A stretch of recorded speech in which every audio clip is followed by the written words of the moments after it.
Video को like करें, हमारे चैनल को सब्सक्राइब करें और बेल आइकन जरूर प्रेस करें। प्रदेश की राज्यपाल श्रीमती आनंदीबेन अख्तर ने आज हुटलताज लखनऊ में Indo American chamber of commerce द्वारा आयोजित breaking barriers minimally dependent entrepreneurship विषयक कॉन्फ्रेंस का उद्घाटन किया। इस अवसर पर उन्होंने विभिन्न क्षेत्रों में उत्कृष्ट कार्य करने वाली 14 महिला उद्यमियों को सम्मानित भी किया।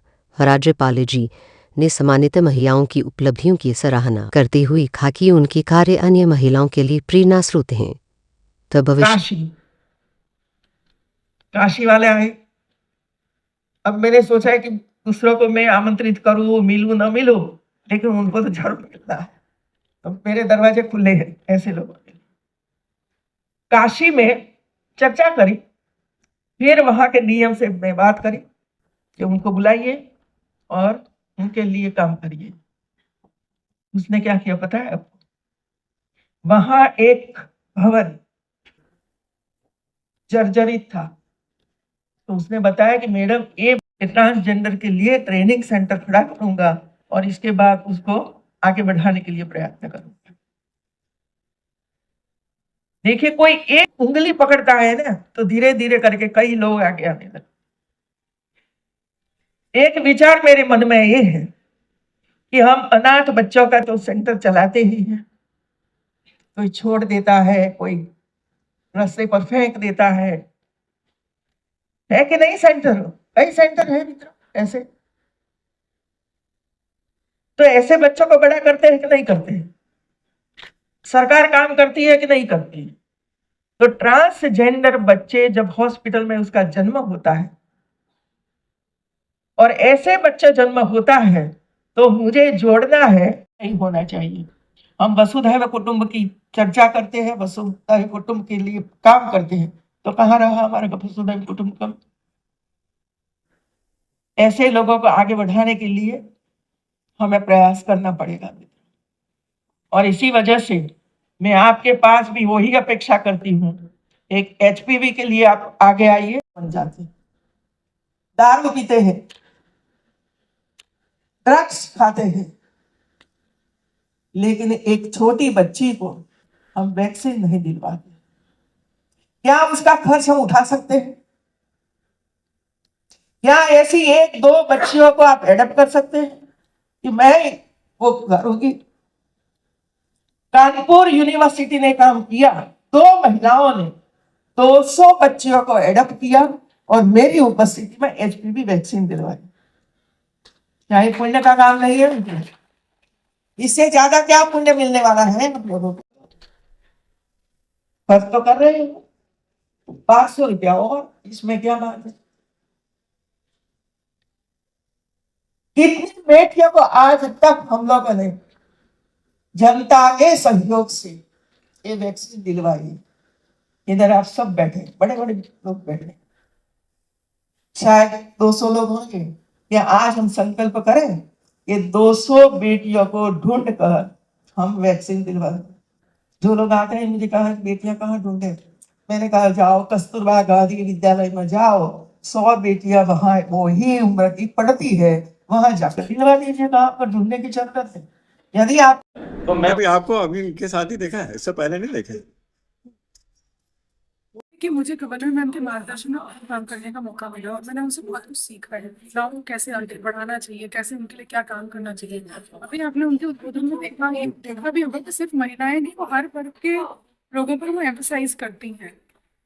और मैं चूंकि एक ऐसे जीवन में हूँ, मैं सामाजिक जीवन में हूँ, मैं एक पब्लिक लाइफ में हूँ और मैंने खुद बहुत सारे हर्डल्स फेस किए हैं। मैं इस बात को बहुत अच्छी तरीके से समझ सकती हूँ कि कोई भी महिला अपने घर से निकल कर काम करने या अपने भविष्य की चिंता करने के लिए घर से बाहर निकलती है, उसके सामने बहुत सारे ऐसे बैरियर्स आते हैं, बहुत सारे हर्डल्स आते हैं। कभी घर का सहयोग मिलता है, कभी समाज का सहयोग मिलता है, कभी नहीं मिलता है। चीज़ों को कैसे वो पार करते हुए आज यहाँ पर आकर खड़ी हुई बहुत इंपॉर्टेंट है। और मुझे लगता है कि इस कार्यक्रम की आवश्यकता इसलिए भी है कि भविष्य में जो बच्चे हैं वो उनके सामने अगर इस तरह की कोई समस्याएं आए तो उसको कैसे उसको दूर करें, वो इन कॉन्फ्रेंसेस के माध्यम से, इस तरह के कार्यक्रमों के माध्यम से वो इस बात को समझ सकते हैं, जान सकते हैं। जिन मुद्दों को खासकर उन्होंने उठाया, ट्रांसजेंडर्स का और बच्चियों में इंजेक्शन लगा के उनको जो है कैंसर जैसी बीमारी से बचाने का, उसको किस तरह से देखें? देखिए, गवर्नर मैम ने पहले टीबी मुक्त, जो भारत सरकार भी चलाती है टीबी मुक्त भारत, उत्तर प्रदेश भी, उत्तर प्रदेश सरकार भी चलाती है, गवर्नर मैम ने इसमें इनिशिएटिव लिया और दवा वितरित कराना, जो भी सरकार की योजना थी उसको नीचे तक इम्प्लीमेंट ठीक से हो रहा है कि नहीं, एग्जीक्यूट हो रहा है कि नहीं, उसको implement इसके साथ आज मैम ने हम लोगों को एक नया विषय और दिया, जो कि कहीं ना कहीं थी कुछ चीजें हमारे सोच में, लेकिन हम शायद इतना प्रोएक्टिवली इस बारे में नहीं सोच रहे थे कि ट्रांसजेंडर भी उनको भी इस तरह के हमें आगे बढ़कर उनके लिए हमें कार्यक्रमों को करना चाहिए। सरकार की योजनाएं हैं। आज मैम ने इतनी बड़ी बात बताई कि भारत सरकार ने, माननीय प्रधानमंत्री जी ने 3,000 करोड़ रुपए कॉर्पस उनके लिए रखा है। इन चीजों को अवेयरनेस करना भी बहुत जरूरी है, क्योंकि वो भी समाज का अंग है। और जैसा कि गवर्नर मैम ने कहा था कि जब हम वसुधैव कुटुंबकम की बात करते हैं, वो भी इसी कुटुंब का हिस्सा, और बिल्कुल उन्होंने जिस मार्ग पर हम लोगों को प्रशस्त किया है आज, जो भी उनकी बात की। तो मैं उपासना जी को जोड़कर, वो सीआईए की भी चेयर है उत्तर प्रदेश की, हमारे साथ इंदौर में। उन्होंने बहुत ही नया मुद्दा उठाया है, क्योंकि आज तक जो भी मुद्दे उठाए गए, मैं एज ए यशोदा अस्पताल की मैनेजिंग डायरेक्टर, हम लोगों ने सभी मुद्दों पर काम किया है, लेकिन अनफॉर्चुनेटली अभी तक हमारा ध्यान इस तरफ नहीं गया था। मैं मेंटली चैलेंज बच्चों के लिए भी काम करती हूँ और गर्ल्स चाइल्ड के लिए भी काम करती हूँ, टीबी मुक्त भारत का भी प्रयास है, लेकिन ये ट्रांसजेंडर वाला मुद्दा जो है, ये मुझे काफी अपीलिंग लगा, क्योंकि ये समाज का वो तबका है। फिर हम कहते हैं ये हम लोग को चौराहे में रोक के पैसे मांगते हैं। शायद ये हमारी राज्यपाल महोदया ने हम सबका ध्यान इधर दिलाया है। ये बहुत ही खास मुद्दा है। साथ ही साथ कैंसर वैक्सीन के लिए मैंने राज्यपाल महोदया जी से बात भी करी है कि यशोदा ने हमेशा ही सरकारी योजनाओं या सरकार के द्वारा किसी भी योजना को शुरू किया तो उसमें हमेशा उनका सहयोग किया है। तो मैं यहाँ से वापस जाकर जो भी यंग बच्चियां हैं उनके लिए एक निःशुल्क कैंप लगाकर उनको ये वैक्सीन लगवाऊंगी, ताकि बच्चियां कैंसर मुक्त हो सकें। अच्छा, साथ ही जो इंटरप्रेन्योरशिप में जो कहा उन्होंने कि ट्रेनिंग देकर लोगों को ज्यादा बेटियों को अडॉप्ट करें, ऑब्जर्व करें, उसको किस तरह से आप देखते हैं? देखिए, हम लोग वैसे भी बहुत सारी बच्चियों को अपने यहाँ रखते हैं, और ट्रेनिंग हम लोग, चूंकि अस्पताल का काम ऐसा होता है जिसमें आपको लगातार वार्ड बॉय या आया को भी ट्रेनिंग देनी पड़ती है, तो वो कार्य हम लोग ऑलरेडी कर रहे हैं। लेकिन मेरा ये मानना है कि एक संस्था खाली करे इससे कोई फायदा नहीं, क्योंकि मैं बहुत सारी जगहों पे काम करती हूँ। आप मुझे अलग अलग प्लेटफॉर्म पे मिलते होंगे, कभी सीआईआई में, कभी स्पेशल ओलंपिक भारत में, कभी किसी और प्लेटफॉर्म पे। और चूंकि मैं क्वालिटी काउंसिल ऑफ इंडिया की भी मेंबर हूँ, तो मैं उनके थ्रू ये बात बड़े प्लेटफॉर्म पे पहुंचाना चाहूंगी, जहाँ पे ज्यादा लोग जुड़े और ज्यादा लोग इस तरह के कामों में सहयोग करें। मैम, क्योंकि आप एक हॉस्पिटल से जुड़े हुए हैं, यूपी के अंदर आपका क्या इन्वेस्टमेंट है और किस तरह को आप चीजें लेके आ रही हैं?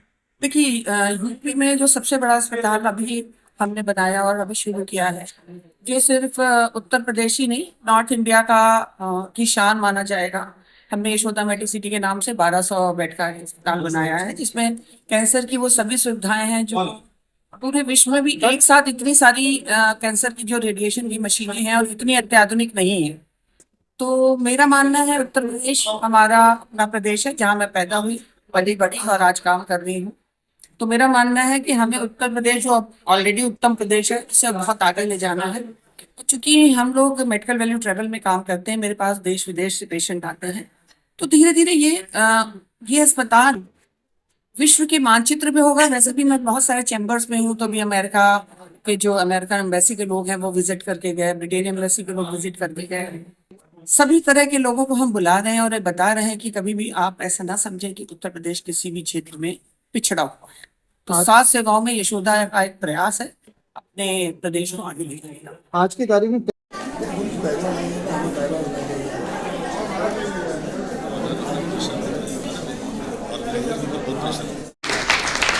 और अंत में मैं आमंत्रित करूंगी श्रीमती शिखा गुप्ता जी को, वो भी आ जाए। मेरा नाम स्मृति बंसल है, और मैं आज जो हमारे गवर्नर जी ने आज जो क्वेश्चन उठाए, बहुत सारी बातें करी हमसे, उसमें से एक है ट्रांसजेंडर। मुझे उस बात में बहुत बार देखती थी जब लोगों को, मतलब ट्रांसजेंडर लोगों को भीख मांगते हुए, मुझे बहुत खराब लगता था। मैं भी ये सोचती थी कि उनके लिए हम लोग क्या कर सकते हैं, लेकिन सबसे पहले जो मेरे मन में ये थॉट आता था, हम सबसे पहले उनके लिए एक स्कूल बुलाएं। जब तक वो प्रॉपर एजुकेशन नहीं होगी तब तक हम लोग और वो बच्चे एक साथ मिलकर शुरुआत से एक जैसे नहीं आएंगे, तब तक उनको अच्छा प्लेटफॉर्म नहीं मिलेगा। इसके लिए किस तरह से आप स्कूल चाहते हैं? जो अभी एग्जिस्टिंग स्कूल हैं उन्हीं में किया जाए या अलग से कुछ किया जाए? अलग से भी किया जाए, उन्हीं में भी किया जाए। देखिए, समाज को एक्सेप्ट करने में टाइम लगता है। कोई भी एक चीज होती है ऑल ऑफ ए रातों रात इम्प्लीमेंट नहीं होती है। उसके लिए हमको उनके अलग से पहले स्कूल करना चाहिए, इंटर कॉलेज इंटर स्कूल आपस में बातचीत करनी चाहिए, हम लोग मिलवाना चाहिए।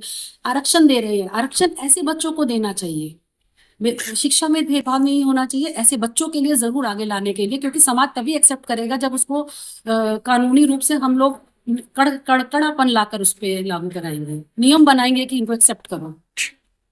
की बहुत बड़ी लॉयर हैं, वो भी यहाँ पर आई। जिन महिलाओं का अभिनंदन हुआ उन महिलाओं के प्रति मैं विशेष आभार व्यक्त करता हूँ।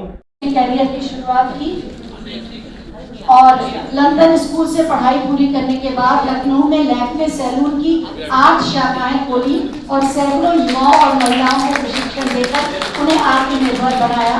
आपको महिला उद्यमी के रूप में सम्मानित किया जा रहा है। इसके बाद हम आमंत्रित करेंगे श्रीमती स्मृति बंसल जी को। श्रीमती स्मृति बंसल पिछले 18 सालों से काम कर रहे हैं और हम बहुत सारी लड़कियों को प्रशिक्षित करते हैं, उनको अपने पैरों पे खड़ा होने में मदद करते हैं। और जो गरीब लड़कियां होती हैं उनके लिए अलग से हम क्लासेस चलाते हैं, उनको सिखाते हैं और उनके सैलून्स या पार्लर्स उनको खोलने होते हैं तो वो भी लैक्मे एकेडमी जो पावर्ड बाय एप्टेक है उनकी मदद से करते हैं। अच्छा, इस समय एक प्रधान मुख्यमंत्री युवा उद्यमी अभियान चल रहा है जिसमें 5 लाख तक का लोन मिल रहा है, जिसमें सब्सिडी के रूप में 50,000 रुपए प्लस इंटरेस्ट फ्री लोन। तो इस तरह के जो बच्चे आपके पास आ रहे हैं उनको अगर अपना कुछ बिजनेस करना हो तो इस तरह से भी कुछ उनको हेल्प करेगी? देखिए, हमारा काम ये है कि हम उनको प्रशिक्षित कर सके, उनको मदद कर सके। बाकी सरकारी जो मदद होती है उसको वो लोग खुद से करते हैं और बहुत सी संस्थाएं हैं जिनके साथ हम टाई अप करके उनको वो मदद दिलाते हैं। लेकिन हमारे संस्थान में उनको सिखाया जाता है, जीरो से सिखाकर उनको एक्सपर्ट बनाते हैं। अगर जरूरत पड़ती है तो उनको जॉब्स भी देते हैं, क्योंकि हम लोग की प्लेसमेंट सेल है हमारे कॉर्पोरेट की, तो हम प्लेसमेंट भी देते हैं और 100% प्लेसमेंट का वादा भी करते हैं। आप जानती है कि किस तरीके से हमें हेल्थ के लिए, समाज के लिए काम करना है। तो आप भी स्वीडन में थी, मेरे अनुरोध पर आप स्वीडन से कल चल करके आई और फिर आज लखनऊ में हैं। आपके प्रति